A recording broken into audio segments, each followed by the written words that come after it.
Երկու շաբթի նորից դրական պատասխան ենք ուզում լսենք գանգստեր։ Չէ, Երկու շաբթի։ Ձեզանից ինչ-որ մի բան։ Չէ,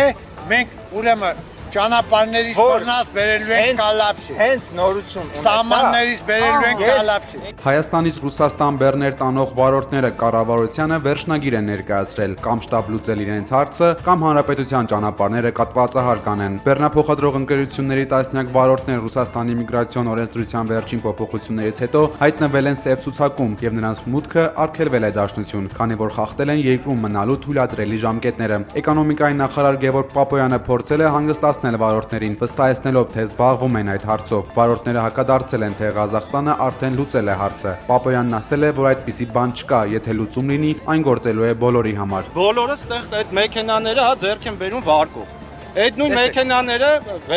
ծախսերը այդ հոգում են ինչ նաև վարկերով։ Հիմա անորոշ ժամանակ սպասում ենք։ Մի հատ խնդիր է գալու, առաջանալն է ցած ոչ ոք չի կարողանալու այդ վարկը մուտել։ Այդ ժամանակ ինչ ենք անում։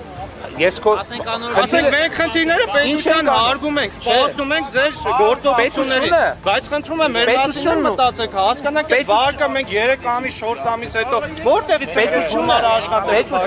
Պետությունը ես ու դու ենք։ Ես հասկանում եմ, դուք հիմա մտածեք մեր մասին, մենք ձեր մասին մտածում ենք, մենք մեր մասին, բոլորիս մասին մտածում ենք։ Պետությունը ես ու Դե դու ենք։ խնդրում եմ հիմա օգնեք այդ վարկերը հարցը ոնց է կարգավորվում։ Սարեսնեն վարկերը։ Ես էլ չեմ կարող հիմա խոստալ։